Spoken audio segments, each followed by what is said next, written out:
እንግዲህ እንደሚታወቀው የዓለም አቀፉን የሚዲያ አውታር ትኩረት ከሳቡ ጉዳዮች መካከል የጄፍሪ ኤፕስቲን ፋይሎች ጉዳይ ቀዳሚውን ስፍራ ይይዛሉ። እነዚህ የጄፍሪ ኤፕስቲን ፋይሎች እጅግ ለማመን የሚከብዱ ሰቅጣጭ እውነቶችንም ለዓለም አቀፉ ማህበረሰብ እያጋሩም ይገኛሉ። ታዲያ በአሁኑ ሰዓት በጄፍሪ ኤፕስቲን ፋይሎች ውስጥ ተገኙ የተባሉት መልእክቶችና እንዲሁም መረጃዎች እጅግ ዘግናኝና ከወትሮ በእጅጉ የተለዩ ሆነውም አግኝተናቸዋል። የሶስተኛውን የዓለም ጦርነት በተመለከተ የጄፍሪ ኤፕስቲን ፋይሎች እንዴት እንደሚካሄድ መቼ እንደሚካሄድ ጭምር ጥቁምትን የሚሰጡና ሶስተኛው የዓለም ጦርነት ፕላንድ ተደርጎ እየተሰራ የነበረ ሴራ ስለመሆኑም መረጃዎች አጋልጠዋል። እጅግ ለማመን የሚከብድም እውነት በኤፕስቲን ፋይል ውስጥ ተገኝቷል። ይህ ብቻ አይደለም። በኤፕስቲን ፋይል ውስጥ ከሰሞኑ የተገኙትና ለማመን የሚከብዱ እውነቶች የቀድሞ የአሜሪካን ፕሬዝዳንት ጆ ባይደንን በተመለከተ እጅግ ዘግናኝ የሆነ እውነትም ሰምተናል። ጆ ባይደን አሁን ያለው የቀድሞ የአሜሪካን ፕሬዝዳንት ጆ ባይደን ራሱ እንዳልሆነና በ2019 እንደ ኤሮፓውያን አቆጣጠር ጆ ባይደን ስለመገደሉም የሚያሳይ መረጃም በኤፕስቲን ፋይሎች ውስጥ ይፋ ተደርገዋል። ኢትዮጵያውያንም በዚህ በጄፍሪ ኤፕስቲን ፋይሎች ውስጥ ስማቸው መጠቀሳቸው አይቀሬ ሆኗል። ሻለቃ አትሌት ኃይለ ገብረስላሴም በጄፍሪ ኤፕስቲን ፋይል ውስጥ ስሙ ተጠቅሷል። ይህ እንዴት ሊሆን ቻለ? ይህንንም መረጃ ይዘንላችኋል። የጉድ ሰበዟ የማያልቅባት ዓለማችን ይህ ብቻ አይደለም ጉዷ። የወሲብ ሚኒስቴር እንዲቋቋም የሚጠይቁ የፓርላማ አባላትም ብቅ ማለታቸውን ተከትሎ የዓለም አቀፉ ማህበረሰብ ትኩረትንም ስበዋል።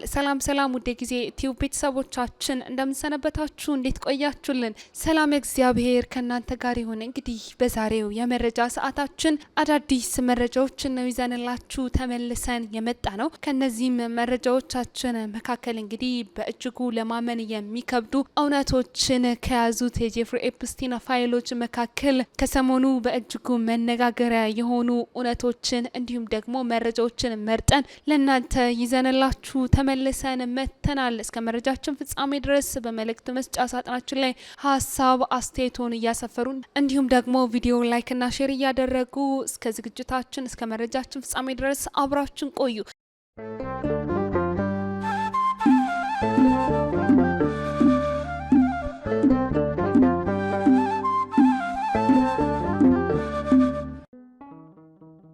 እንግዲህ እንደሚታወቀው ከ6 ሚሊዮን በላይ ቅጂዎች እንደነበሩ የተነገረለትና ነገር ግን 3 ሚሊዮን ቅጂዎቹ ብቻ ተገኝተው በአሁኑ ሰዓት ይፋ እየተደረጉ ስላሉት የኤፕስቲን ፋይሎች ጉዳይ አሁን ድረስ የዓለም አቀፉን የሚዲያ አውታር ቀልብ ከሳቡ ጉዳዮች መካከል አንዱ ሆኗል። የኤፕስቲን ፋይሎች ጉዶች አሁን ድረስ ገና አላለቁም። የባለጠጎች የቅንጦት ህይወትና የሞራል ውድቀትንም የሚያጋልጡ መረጃዎችም አሁን ድረስ ይፋ እየተደረጉ ይገኛሉ።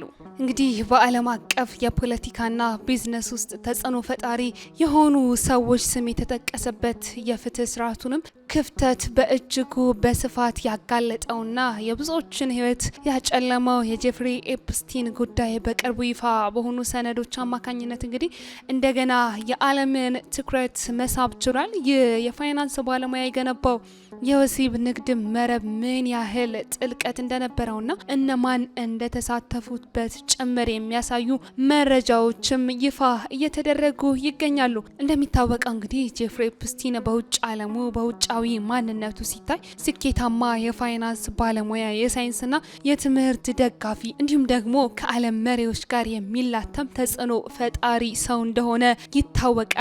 ይህ ግን ውጫዊ ማንነቱ ብቻ ነበር። በኒውዮርክ ማንሃተን የሚገኘው ግዙፍ መኖሪያ ቤቱ፣ በፍሎሪዳ ፓልም ቢች ያለው ቪላውና በካሪቢያን የሚገኘው ሊትል ሴንት ጀምስ የተሰኘው የግል ደሴቱ የዚህ የቅንጦት ህይወቱም ማሳያዎች ነበሩ። ነገር ነገር ግን ከዚህ ሁሉ ሀብትና ዝና በስተጀርባ ኤፕስቲን በስልጣንና በገንዘብ የታጠረ ህፃናትንና ወጣት ሴቶችን ለወሲብ የሚበዘብዝ ጨለማ ዓለም ገንብቶም ነበር። እንደ አውሮፓውያኑ አቆጣጠር በ2019 ዓመተ ምህረት እስር ቤት ውስጥ ራሱን እስኪያጠፋ ድረስ ይህ ሰው የህግን አይን በማልበስና ባለስልጣናትን በመደለል ለአመታት ወንጀሉንም ሲፈጽም ቆይቷል። ታዲያ የኤፕስቲን ፋይሎች ጉዶች ሲጋለጡም ለዓለም አቀፉ ማህበረሰብ እጅግ ሰቅጣጭና ለማመን የሚከብዱ እውነታዎችን ይዘው ነበር ብቅ ያሉት። ለአመታት በጉጉት ሲጠበቁ የነበሩትና የኤፕስቲን ፋይሎች በመባል የሚታወቁት ሰነዶችም በጥር 2024 ዓመተ ምህረት እንደ አውሮፓውያን አቆጣጠር ይፋ መሆን የጀመሩ ሲሆን እነዚህ በሺዎች የሚቆጠሩ ገጾችም ከኤፕስቲን ሰለባዎች አንዷ የሆነችውን ቨርጂኒያ ጄፍሪ ወይም የኤፕስቲን የቀድሞ ፍቅረኛና ተባባሪ በሆነችው ጌሊን ማክስዌል ላይ ከተመሰረተው የፍትህ ብሔር ክስ ጋር የተያያዙም ናቸው ተብሏል። ታዲያ በእነዚህ ፋይሎች ውስጥ በርካታ የዓለማችን ተጽዕኖ ፈጣሪዎች፣ ፖለቲከኞች፣ ታዋቂ ግለሰቦች እንዲሁም ደግሞ ቢሊዮነሮች ጭምር እንደሚገኙበትም መረጃዎች እየጠቆሙ ይገኛሉ። እነዚህ ሰነዶች ውስጥ ስማቸው ከተጠቀሱት ግለሰቦች ወይንም ደግሞ ከዓለማችን ተጽዕኖ ፈጣሪዎች መካከል የአሜሪካን ፕሬዝዳንት ዶናልድ ትራምፕ 38,000 ጊዜ በላይ ስሙ በመጠቀሱ እንዲሁም ደግሞ በ5300 ሰነዶች ላይ ስሙ በመገኘቱ ቀዳሚውን ስፍራም ለማግኘት ችሏል። ቀዳሚውን ስፍራም ለመያዝ ችሏል። እንግዲህ እንደሚታወቀው ዶናልድ ትራምፕ በተለያዩ ጊዜያቶች ላይ ለሴቶች ለህፃናት መብት ሲሟገት የሚታወቅ የአሜሪካን ፕሬዝዳንት እንዲሁም ደግሞ ተጽዕኖ ፈጣሪ መሆኑ ይታወቃል። ነገር ግን በዚህ የወሲብ የባሪያ ንግድ ላይ ተሳትፎ ህጻናትን ጭምር ለተለያዩ የወሲብ ንግዶች ሰለባ ሲያደርጋቸው የሚያሳይ ቪዲዮዎችና ምስሎች ጭምርም በመረጃ ተደግፈው እየወጡ ይገኛሉ። ከ38,000 ጊዜ በላይም በዚህ በኤፕስቲን ፋይል ውስጥ ስሙ በመጠቀሱ ቀዳሚውንም ስፍራ ለመያዝ ችሏል። በዚህ የኤፕስቲን ፋይሎች ውስጥም ያልተጠቀሱ ግለሰቦች የሉም።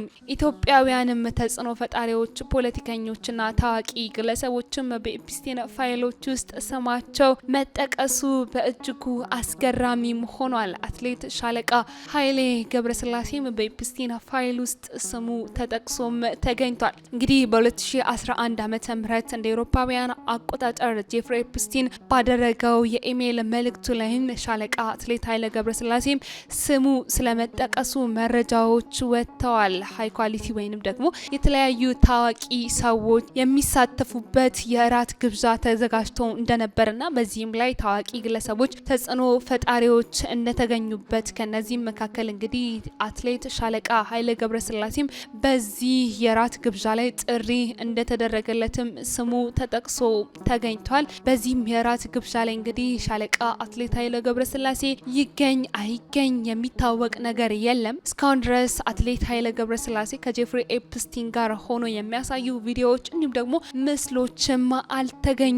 ሌላኛው የጄፍሪ ኤፕስቲን ፋይሎች ካጋሩት እውነታዎች መካከል እንግዲህ የቀድሞ የአሜሪካን ፕሬዝዳንት ጆ ባይደንን በተመለከተ እጅግ ለማመን የሚከብድ እውነትም በጄፍሪ ኤፕስቲን ፋይሎች ውስጥ ተገኝተዋል። የቀድሞ የአሜሪካን ፕሬዝዳንት ጆ ባይደን ማንነትን በተመለከተ እንዲሁም ደግሞ በአሁኑ ሰዓት የሚገኘው ጆ ባይደን ራሱ እንዳልሆነና በ2019 እንደ አውሮፓውያን አቆጣጠር ትክክለኛው ጆ ባይደን ስለመገደሉና ጭንብል በለበሰ አንድ ተዋናይ ወይንም ደግሞ ሌላ አካል ስለመተካቱ የሚያረጋግጥ መረጃም ይፋ ተደርጓል። ይህ የይግባኝ ጥያቄ በሶስተኛ ወገን የቀረበውን ክስ ላይ የታየ ሲሆን ክህሎችንና አፈጻጸሞችን የሚያካትቱ የሴራ ንድፈ ሀሳቦችንም ያካተተ መረጃ ነውም ተብሏል። የፍትህ መምሪያውም ጽሁፉን አላረጋገጥኩም እንዲሁም ደግሞ እውነት ስለመሆኑ የሚያሳዩ ሌሎች መረጃዎችን አላገኘሁም ያለ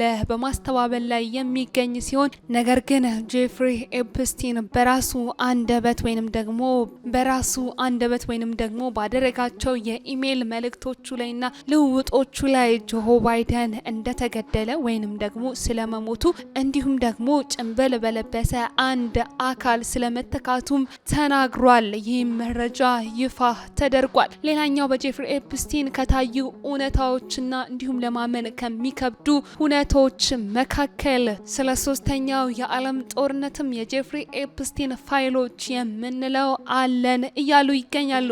ሶስተኛው የዓለም ጦርነት መቼ እንደሚከናወንና እንዴት እንደሚከናወን ጭምር ውይይት ስለመደረጉም የሚያሳዩ መረጃዎችም በዩኤስ የፍትህ ዲፓርትመንት ይፋ ተደርጓል። ሶስተኛው የዓለም ጦርነትን በተመለከተ ጄፍሪ ኤፕስቲን በ2018 ዓመተ ምህረት ባደረገው የኢሜል ልውውጥ ላይ ፌብሩዋሪ 8 2026 ማለትም አሁን ባለንበት ወር በ2026 እንደሚከናወንና ለዚህም ደግሞ ዝግጅታቸውን እንዳጠናቀቁ ጭምር እንዲሁም ደግሞ ኒውክሌርን የመሰሉ ታላላቅ ከባባድ የጦር መሳሪያዎችንም እንዲዘጋጁ ይህንንም ባለሀብቶች ማወቅ እንዳለባቸው ዝግጅትም እንዲያደርጉ ጭምር የተለዋወጠው የኢሜል መልእክትም ያሳያልም ተብሏል። ይህ እውነትም በፍትህ ዲፓርትመንት ይችላሉ የሚሉ መላምቶችንም የተለያዩ የፖለቲካ ተንታኞችና የዓለም አቀፉ ማህበረሰብ ይህንንም እውነት እየገለጸ ይገኛል። ሌላኛው መረጃችን ደግሞ ከጄፍሪ ኤፕስቲን ፋይሎች ወጣ ስንል አንድ እጅግ ለማመን የሚከብድና ግራ የሚያጋባ መረጃም ይዘንላቸዋል። የወሲብ ሚኒስቴር ይቋቋም የሚሉ የፓርላማ አባላትም ብቅ ማለታቸውን ተከትሎ በበርካቶች ዘንድ እጅግ ከፍተኛ የሆነ መነጋገሪያም ሆነዋል። አነጋጋሪው የአርሜኒያ ፖለቲካ እንግዲህ የወሲብ ሚኒስቴር ይቋቋም የሚሉ ጥያቄዎችን በሚያነሱ የፓርላማ አባላቶች ተሞልቷል። በአርሜኒያ ለሚካሄደው ምርጫ ቅስቀሳ እያደረገ የሚገኘው ጠንካራው አርሜኒያን ወይም ስትሮንግ አርሜኒያን የተሰኘው ተቃዋሚ ፓርቲ እንግዲህ አዲስና አነጋጋሪ የፖለቲካ ሀሳብም ይዞ ቀርቧል። የፓርቲው መስራች ሰርጊስ ካራፔቲያ በሀገሪቱ የወሲብ ሚኒስቴር ወይንም ደግሞ ሚኒስትሪ ኦፍ ሴክስ እንዲቋቋም ጥሪም አቅርበዋል። ለዚህም ያቀረቡት ምክንያት ወይንም ደግሞ እንደ ምክንያትም ያስቀመጡት ሀሳብ አንደኛ የውልደት ምጣኔ ስለመጨመር የሚያሳይ ሲሆን ሚኒስቴሩ መቋቋሙ በሀገሪቱ እየቀነሰ የመጣውን የውልደት ምጣኔ ለመታደግ ይረዳል የሚልም እምነት እንዳላቸውም ተናግረዋል። እንዲሁም ደግሞ የሴቶች የፖለቲካ ተሳታፊነትን በተመለከተ ካራፔቲያ እንደሚሉት ከሆነም በመካከለኛው እድሜ ላይ የሚገኙ ሴቶች በፖለቲካ ውስጥ በንቃት መሳተፍ እንዲችሉ ይህ የወሲብ ሚኒስቴር መቋቋሙም ትልቅ አስተዋጽኦ እንደሚያደርግም ጠቆም አድርገው አልፏል። ይህ አወዛጋቢና አነጋጋሪ እውነትም ወይንም ደግሞ የፖለቲካ ፓርቲዎች ይዘው የተነሱትም ሀሳብ የተለያዩ ግብረ መልሶችንም አግኝተዋል። ይህ ሀሳብም ይፋ ከሆነ በኋላ በተለያዩ ከሴት ፖለቲከኞችና ከሰብአዊ መብት ተሟጋቾች ዘንድ ከፍተኛ ተቃውሞም እየገጠመው ይገኛል። ሀሳቡ ሴቶችን የሚያንቋሽሽና ሳይንሳዊ መሰረት የሌለው ነው በሚልም ተቀባይነትንም አጥቷል። እንግዲህ ይህ ጉዳይም የዓለም አቀፉን ማህበረሰብ በእጅጉ አነጋግሯል። እንግዲህ እናንተም በዚህ ቀልድ በሚመስል ጉዳይ ላይ ያላችሁን ሀሳብ አስተያየት፣ ይህ የፍትህ ሚኒስቴር ቢቋቋም እውነት ፖለቲከኞቹ እንዳሉት ያሰቡትን ሀሳብ እንዲሁም ደግሞ አላማቸውን የሚያሳካ ነበር? በመልእክት መስጫ ሳጥናችን ላይ ሀሳብ አስተያየታችሁን አጋሩን። ለዛሬ ያዝንላችሁ መረጃችን ይህን ይመስል ነበር። በሌላ መረጃ እስክንገናኝ ድረስ ሰናይ ጊዜ ለእናንተ ተመኘን።